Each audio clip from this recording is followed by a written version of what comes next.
આમાં ખાસ તો દર્શકોને એ જણાવવું છે કે આ જે કલ્પસર યોજના એવી છે કે જે એક મોટું જે અત્યારે જે ખંભાતનો અખાત કહેવામાં આવે છે એમાં એશિયાનું સૌથી મોટું મીઠા પાણીનું સરોવર બનાવી શકાય એમ છે, વચ્ચે ડેમ બનાવીને. પછી સરકારે એમાં બધા ફેરફારો કર્યા. મુખ્ય જે યોજનાની જે જાહેરાત કરવામાં આવી હતી એ કેશુભાઈ પટેલ વખતે જાહેરાત કરવામાં આવી હતી. આમ તો મૂળ જે યોજના જે બનાવી હતી એ ડૉક્ટર કાણે કરીને વડોદરાના સામાજિક કાર્યકર હતા, એને આખી યોજના બનાવી હતી અને કેશુભાઈ એને સ્વીકારીને એને જાહેરાત કરી કે ભાઈ અમે કલ્પસર યોજના બનાવીશું. અને પછી નરેન્દ્ર મોદીએ ત્યાં 2 વખત એનું ખાતમુહૂર્ત પણ કર્યું છે, નાળિયેર પણ નાખેલું છે અને ઘણા બધા કાર્યક્રમો કરેલા છે અને જાહેરાત પણ કરી છે કે કલ્પસર યોજના અમે બનાવીને જ રહીશું. પરંતુ આજે લગભગ ઓછામાં ઓછા 30 વર્ષ થઈ ગયા છે તો ક્યાંય કલ્પસર યોજના દેખાતી નથી અત્યારે. અને આ અત્યારે શું પરિસ્થિતિ છે કલ્પસર યોજના અંગે એ આપણે કનુભાઈ પાસેથી પણ જાણીએ કે કલ્પસર યોજના શું છે, શું એનાથી ભાવનગરથી લઈને સૌરાષ્ટ્રને શું ફાયદો થવાનો છે, બીજાને શું થવાનો છે, એ પણ એમની પાસેથી જાણીએ. તો કનુભાઈ, આ જે કલ્પસર યોજના શું છે એ આપણા દર્શકોને જણાવશો કે જેના કારણે ખેડૂતો અને લોકોને શું ફાયદો થવાનો છે? હું ધારાસભ્ય બન્યો 98માં, ત્યારે કેશુબાપાની સરકાર પહેલી જ વાર. પણ મને પાણી અને દરિયાકાંઠાનું મારું ગામ એટલે દરિયાકાંઠાની અંદર પાણીની જે ખારાશ છે એની મુશ્કેલીઓથી અમે સારી રીતે પરિચિત. અને એટલે જ અમે કીધું એમ નિકોલ બંધારો ને એ બધું બન્યું ત્યારથી મને કલ્પસર વિશે જાણવાનો ખૂબ રસ હતો. એટલે ત્યારે સેક્રેટરી વિભાગમાં મળતા હું જાણતો રહેતો હતો કે આ યોજના તો બહુ સારી છે, કેશુભાઈનું સપનું વહેલી તકે સાકાર થાય તો સારું. અને પછી નરેન્દ્રભાઈ મોદીજી પણ આવ્યા, સીએમ બન્યા અને એ યોજનાને એને વેગ પણ આપ્યો એવું શરૂઆતમાં લાગ્યું.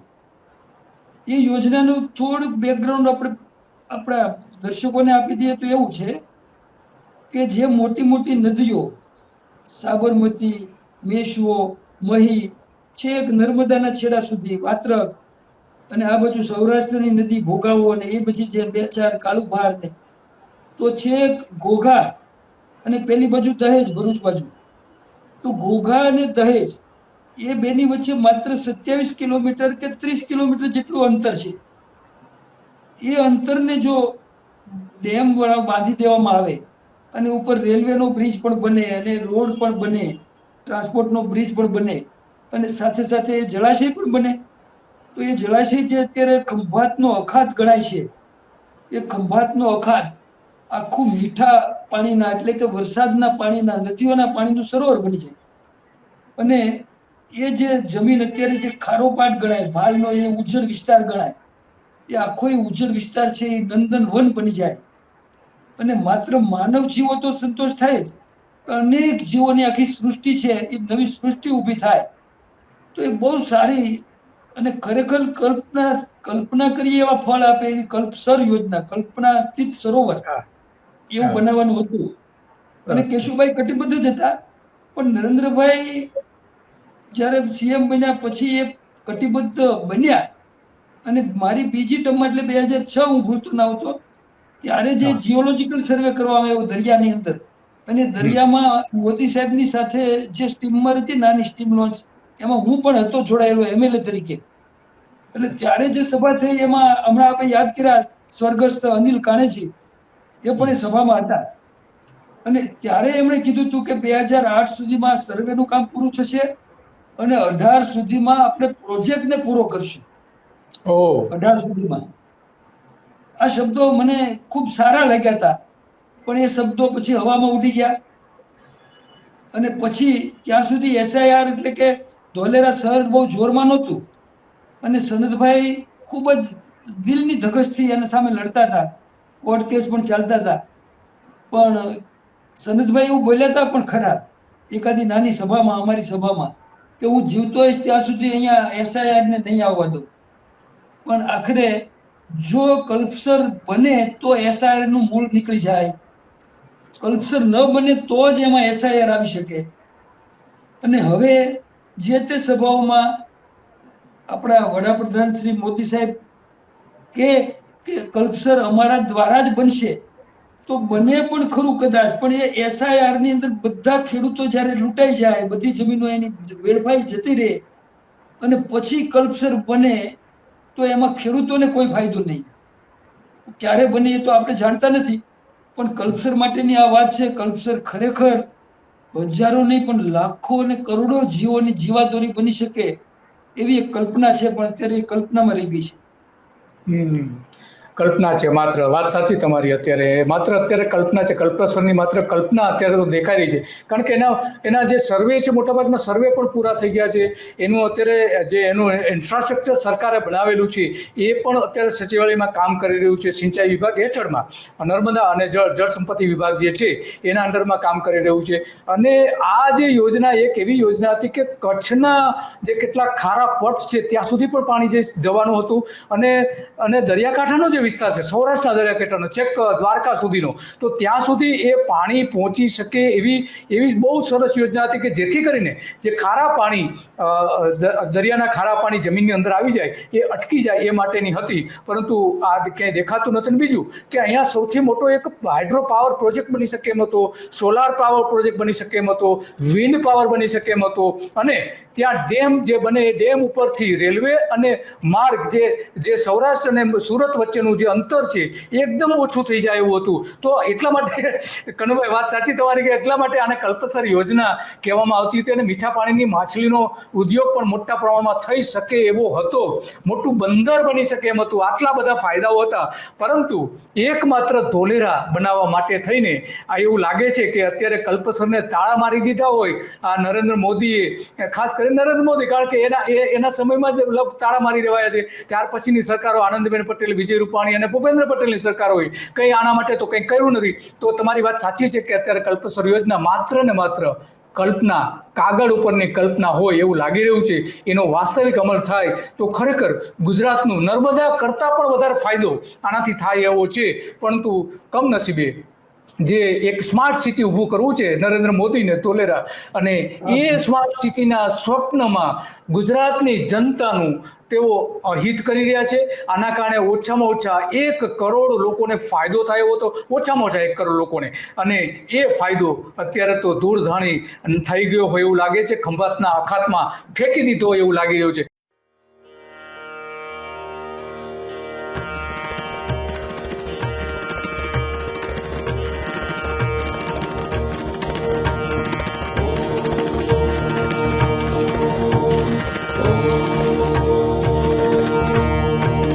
चतुर्दशानां रत्नानाम् आकस्त्वं महोदधे नास्ति पारो वैभवस्य अगाधो महिमा तव.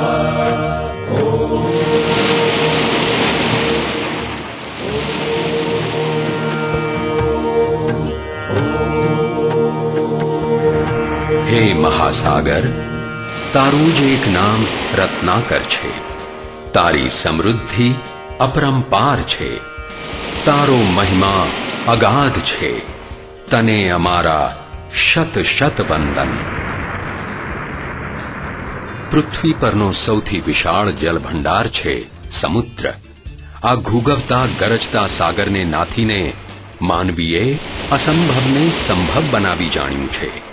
આજ પૂર્વે ફ્રાન્સની લા રાન્સ, કેનેડાની એનાપોલિસ અને નેધરલેન્ડની આઇઝલમેર જેવી યોજનાઓમાં દરિયામાં બંધ બાંધીને વીજ ઉત્પાદન, વાહન વ્યવહાર, જમીન સુધારણા જેવા વિવિધ લાભો મેળવવાના સફળ પ્રયત્નો થયા છે. છેક 32 કિલોમીટર લાંબો બંધ દરિયામાં બાંધીને નવસાધ્ય જમીનને સુંદર ફૂલોથી શોભતા ઉપવનનું રૂપ બક્ષ્યું છે. જ્યાં ક્યારેક ડગલું માંડવું એ મુશ્કેલ હતું, એ સ્થાને નવસાધ્ય જમીન પર આજે ધમધમતા રાજમાર્ગો છે, ધસમસતો વાહન વ્યવહાર છે. ગુજરાતના દીર્ઘદ્રષ્ટા મુખ્યમંત્રી શ્રી નરેન્દ્ર મોદીએ નવી સદીમાં ગુજરાતની તરસ છિપાવવા હાથ ધરી છે કલ્પસર યોજના. ગુજરાતની સમૃદ્ધિનું સ્વપ્ન સાકાર કરવાનું આયોજન એટલે કલ્પસર યોજના.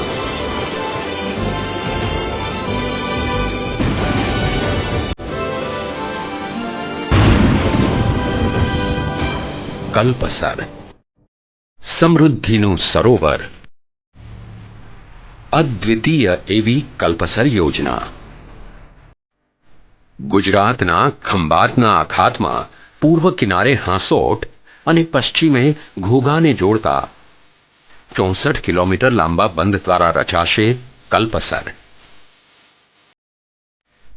નર્મદા, મહી, સાબરમતી જેવી 12 નદીઓના નીરથી છલકાશે કલ્પસર, જે તૈયાર થયે ગુજરાતના 1.5 કરોડ બાંધવોને મળશે મીઠું પાણી ઘેર બેઠા. સિંચાઈથી હસી ઉઠશે ભાવનગર, અમરેલી, જૂનાગઢ, પોરબંદર, જામનગર અને રાજકોટ જિલ્લાની 10,54,500 હેક્ટર જમીન. ખારી જમીનનો વિકાસ થતાં રચાઈ શકશે રાજકોટ અને ભાવનગર જેવા 12 નવા જ નગરો. 1 કરોડ લોકોને મળશે વસવાટ માટે વધારાની જમીન. 5,880 મેગાવોટની ક્ષમતા ધરાવતા ટર્બાઇનથી ઉત્પન્ન થશે પ્રદૂષણ રહિત જળ વિદ્યુત અને ઝળહળી ઉઠશે ગામડા. જળમાર્ગે પરિવહન. 10,000 ટન માછલીઓનું ઉત્પાદન. ગુર્જર બાંધવોને નવી રોજગારી. રસ્તાઓનું આયોજન. અમરેલીથી સુરતનું અંતર કપાશે 9 ને બદલે માત્ર 4.5 કલાકમાં. સતત જળવાઈ રહેનારી ઊંડાઈમાં 3 થી 8 મીટરનો વધારો થતાં વિકસશે ગુજરાતના બંદરો. નર્મદાના નીર લાવતી સૌરાષ્ટ્ર શાખા નહેર કરતાં 1.5 ગણી વધારે વહન ક્ષમતા ધરાવતી 660 કિલોમીટરની કલ્પસરની નહેર મધ્ય કદની નદીના પૂર જેવી વહી રહેશે ધસમસતી. કલ્પસર સંઘર્ષે સરદાર સરોવર બંધ કરતાં 3 ગણું વધુ પાણી. યાદ રહે, કલ્પસર એટલે કલ્પનાનું સરોવર નહીં, ગુજરાતની પ્રગતિની કલ્પનાને સાકાર કરતું સરોવર.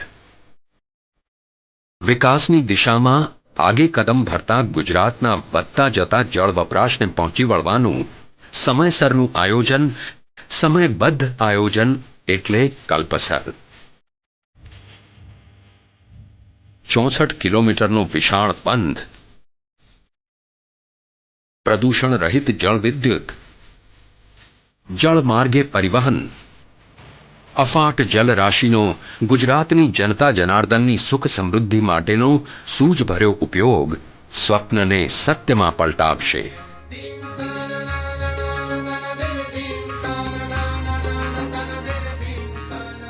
ગુજરાતના આધુનિક ભગીરથ અને નવ ગુજરાતના સ્વપ્નશિલ્પી મુખ્યમંત્રી શ્રી નરેન્દ્ર મોદીએ ગુજરાતના વિકાસનો મંત્ર સિદ્ધ કરવા આદર્યો છે આ સંકલ્પ યજ્ઞ.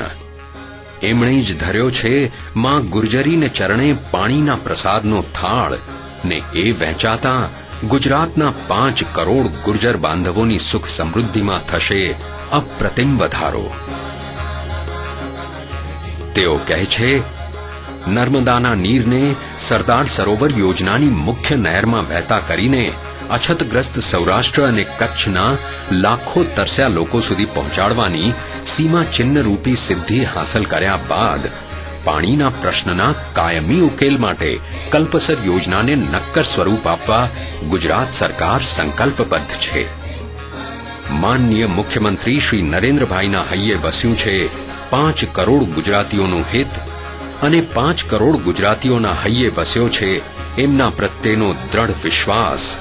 કારણ પ્રજા જાણે છે કે આ અસરદાર સરકાર જ કરશે ગુજરાતના વિકાસનું સ્વપ્ન સાકાર.